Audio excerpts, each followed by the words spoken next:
बड़ी खबर उत्तराखंड से आ रही है, जहां मानसून सीजन में आपदा प्रबंधन को लेकर सत्ता पक्ष और विपक्ष के बीच आरोप प्रत्यारोप का दौर जारी है।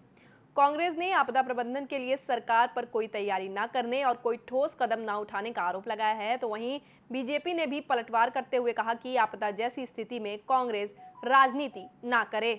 और घूमकर आए उन्होंने आरोप लगाया कांग्रेस पर कि आपदा की घड़ी में कांग्रेस राजनीति कर रही है, जबकि सरकार अच्छे ढंग से आपदा से निपट रही है। निश्चित ही अच्छे ढंग से निपट रही है कि जिन चॉपर्स का इस्तेमाल जो पीड़ित हैं उनको रेस्क्यू करने में लगाना चाहिए, तो उसमें मदन कौशिक जी और उनका परिवार घूम रहा है, अनिल बलूनी जी जा रहे हैं, उनके बीजेपी के नेता जा रहे हैं। जिस समय क्या देखने का मेला लगा हुआ है क्या? इस समय वहाँ एनडीआरएफ काम कर रही है, दूसरे लोग काम कर रहे हैं, उनको काम करने देना चाहिए। प्रशासन भी परेशान हो, इसीलिए तो हम नहीं गए, नहीं तो हम भी जा सकते थे। हमसे भी कहा गया था चॉपर से जाके आप जलाभिषेक कर लीजिए, लेकिन हमने नहीं किया, क्योंकि हमको पता है कि 10 आदमी या 1 आदमी की जान बहुत महत्वपूर्ण होती है और हम राजनीति नहीं कर रहे। राजनीति तो ये लोग कर रहे हैं। मैं तो यात्रा जब निकाली थी तब कोई आपदा नहीं थी। अगर शिवजी रुष्ट होते तो हमको रास्ते पर तंग करते। एक भी जगह ऐसा नहीं है जहाँ बारिश हुई हो, हमको परेशानी हुई हो। लगातार अच्छे से हमारी पूरी यात्रा चली है।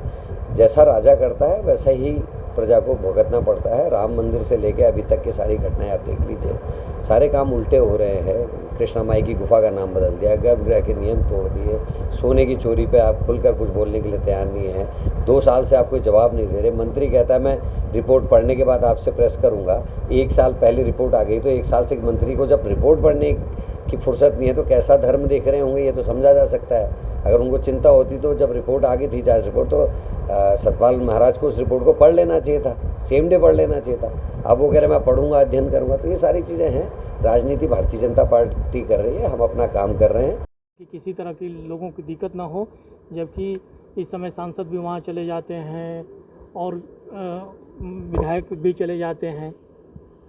नहीं, इन्होंने अपनी यात्रा स्थगित की है सिर्फ इसलिए नहीं किया कि आपदा आई है।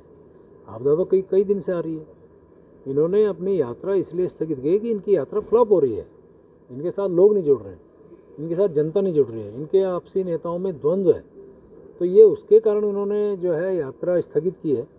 फिर मैं तो एक बात और कह सकता हूँ कि जिस केदारनाथ जी के लिए इन्होंने एक जाने का मन बनाया, और आप सब जानते हैं कि सनातन विरोधी लोग हैं जो सनातन के हमेशा विरोध में बोलते रहे। आज उन्हें सनातन की याद आ रही, धर्म की याद आ रही। तो हमारे भगवान भोले भगवान केदार के यहाँ दर्शन करने के लिए ऐसी मान्यता है कि जब तक उनका बुलावा नहीं आएगा तो आप नहीं जा सकते।